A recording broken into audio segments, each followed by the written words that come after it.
Assalamualaikum warahmatullahi wabarakatuh. Perkenalkan saya Iswani.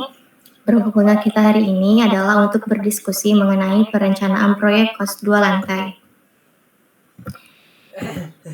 Latar belakang dari proyek ini adalah membangun kosan 2 lantai untuk memenuhi kebutuhan tempat tinggal mahasiswa dan pegawai.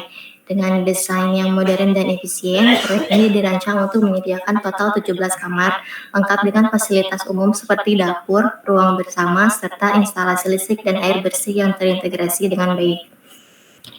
Kemudian, tujuan dan cakupan perencanaan yang pertama adalah meningkatkan fasilitas perumahan dengan desain modern dan efisien. Yang kedua, menciptakan lingkungan hunian berkualitas. Yang ketiga, menambahkan nilai pasar melalui integrasi fasilitas. Nah, berikut adalah rincian kerja dan jadwal yang akan kita gunakan dalam pembangunan. Target dari pembangunan kita itu bisa selesai dalam 4 bulan, dari mulai persiapan sampai dengan finishing. Kemudian masuk ke analisis SWOT. Nah, kira-kira teman-teman bisa menganalisis apa kekuatan dan kelemahan, kemudian peluang dan ancaman dari proyek yang kita garap. Boleh, silakan.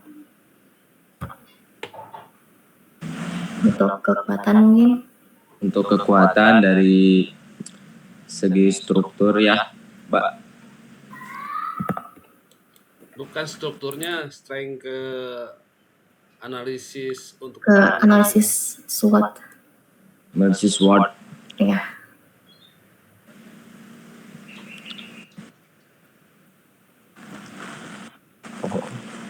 Kan dari saya dulu nih, kalau dari strength-nya ini kan pemukimannya padat, jadi permintaannya mungkin tinggi di sini ya, karena udah kebutuhan terhadap kos-kosan ini tinggi karena emang pemukiman padat. Mungkin di sana poinnya bisa dituliskan tingkat okupansi tinggi yang pertama.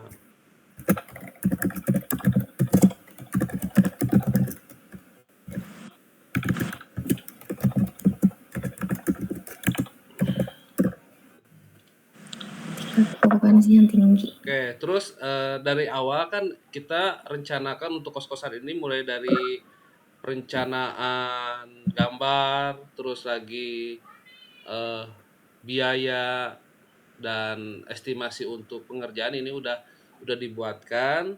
Jadi bisa dituliskan di sini kekuatan kita adalah perencanaannya udah terstruktur.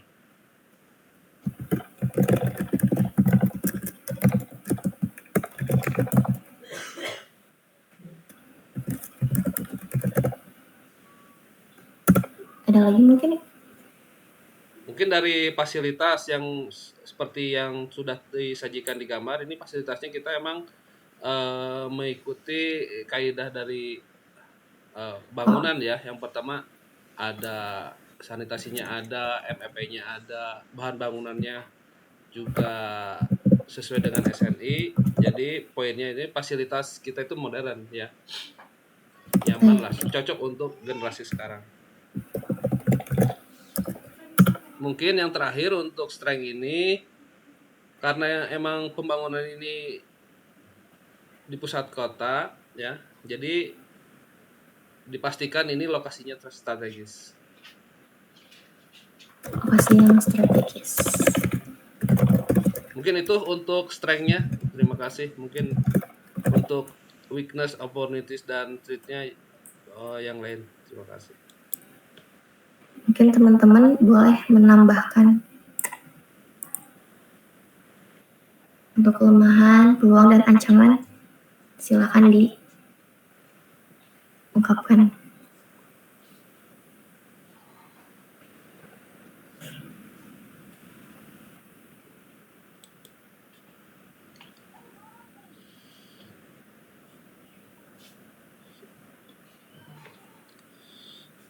Hani bisa ditunjuk aja siapa untuk yang weakness?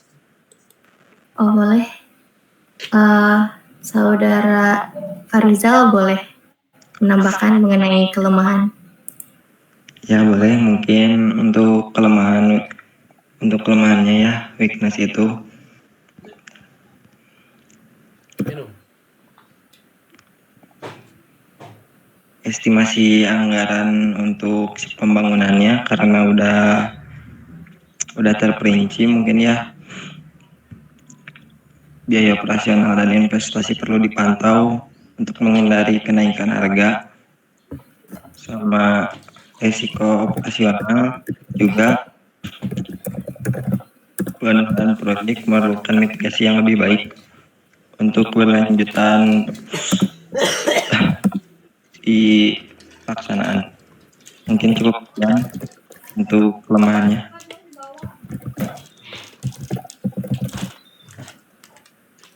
Satu lagi apa tadi? Guys, cukup 2 aja. Jadi saya menambahkan estimasi anggaran ini kan estimasi perkiraan ya. Kemungkinan tidak sesuai dengan estimasi ya, maksudnya dengan di weakness-nya itu. Dan yang kedua, risiko operasional ini memang kita tidak bisa menghindari kejadian yang nanti bakal terjadi, itu emang weakness-nya ya, yang susah dihindari. Itu tambahan dari saya untuk weakness. Baik. Mungkin dari saudara Yasin mau menambahkan mengenai peluang. Kalau untuk dari peluang perencanaan proyek ini mungkin dari peningkatan peminat fasilitas kos-kosan ini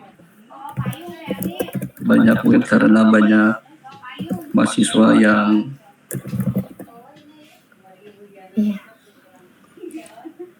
terus dari inovasi teknologinya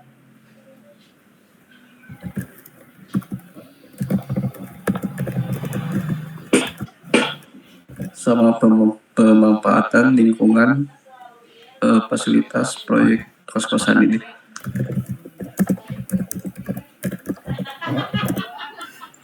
Mungkin itu saja dari peluangnya untuk perencanaan proyek kos-kosan ini. Baik. Untuk ancaman mungkin Ridan boleh menambahkan. Ancaman seperti banyak ada persaingan kan, jadi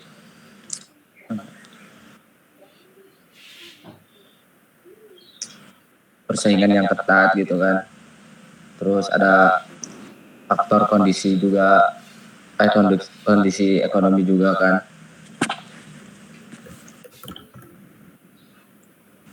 Mungkin ada tambahan lain, Pak. Ya, untuk ancaman ini kan emang di bisnis kos-kosan ini emang udah banyak ya. Jadi bisa dikatakan dalam berbisnis kos-kosan itu persaingan sangat ketat gitu. Jadi tapi tidak menutup kemungkinan untuk tetap membuka usaha ini ya. Ini memang ancamannya seperti itu. Makanya kita harus di strength-nya ini ada juga kan gitu. Ya. Menjadi satu ancaman itu emang persaingan ya, betul, persaingan ketat. Terus yang kedua, kondisi ekonomi masyarakat juga ya perlu ditinjau ulang. Jadi tidak semuanya mampu ya, tapi untuk kos-kosan ini menjadi suatu kebutuhan. Ya.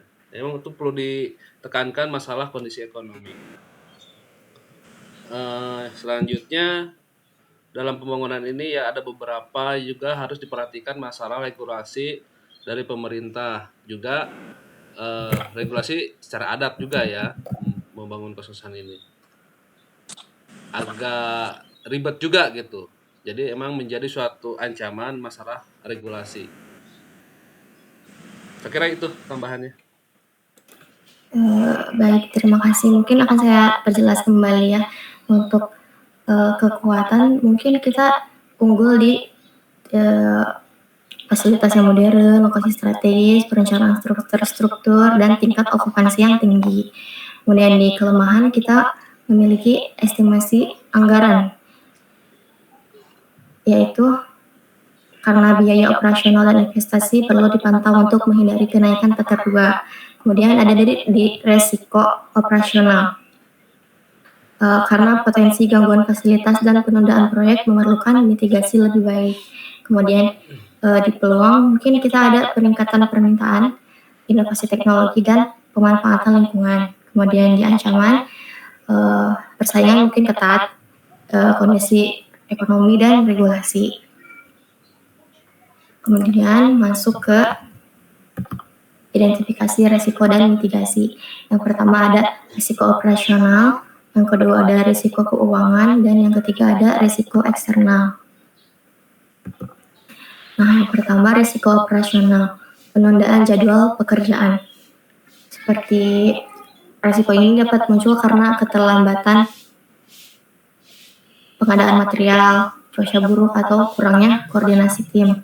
Nah, mitigasinya itu penyusunan jadwal yang realistis dengan buffer waktu, memastikan suplai material dan dari vendor terpercaya, serta pengawasan ketat terhadap timeline proyek. Kemudian, kerusakan fasilitas setelah pembangunan. Nah, kerusakan seperti gangguan instalasi listrik atau pipa air dapat mengurangi kepuasan penghuni. Mitigasinya itu melakukan inspeksi berkala dan memastikan kualitas pekerjaan sesuai standar sebelum penyerahan. Kemudian, ada di risiko keuangan. Yang pertama itu kenaikan biaya material atau anggaran tak terduga. Nah, hal ini dapat menyebabkan anggaran itu membengkak. Mitigasinya adalah melakukan kontrak harga tetap atau fixed price contract dengan vendor dan menyiapkan dana cadangan sebesar 10% sampai 15% dari total anggaran. Yang kedua, tingkat okupansi rendah setelah selesai. Rendahnya penyewa dapat mengganggu cash flow proyek. Mitigasinya melakukan strategi pemasaran proaktif termasuk kerjasama dengan universitas atau perusahaan di sekitar lokasi. Kemudian masuk ke risiko eksternal. Perubahan regulasi pemerintah. Seperti perubahan kebijakan perizinan atau perpajakan dapat memengaruhi proyek. Nah, mitigasinya itu konsultasi rutin dengan pihak berwenang untuk memastikan kepatuhan terhadap peraturan yang berlaku. Nah, yang terakhir itu persaingan yang ketat. Karena benarnya bangunan kos lain dengan fasilitas modern di lokasi serupa, jadi mitigasinya itu menawarkan nilai tambah seperti sistem reservasi online, fasilitas hemat energi, dan pengelolaan limbah yang baik. Seperti itu. Kita sudah mengetahui kekuatan, kelemahan, peluang, dan ancaman dari proyek yang kita akan garap ini. Mungkin cukup ya dari teman-teman, apa ada yang mau menambahkan gitu? Cukup Ya. langsung ditutup aja. Semoga presentasi ini bisa menjadi panduan kita ke depannya untuk melanjutkan proyek kita. Semoga proyek kita pun lancar. Terima kasih kepada teman-teman yang sudah meluangkan waktunya untuk presentasi hari ini. Assalamualaikum warahmatullahi wabarakatuh. Waalaikumsalam.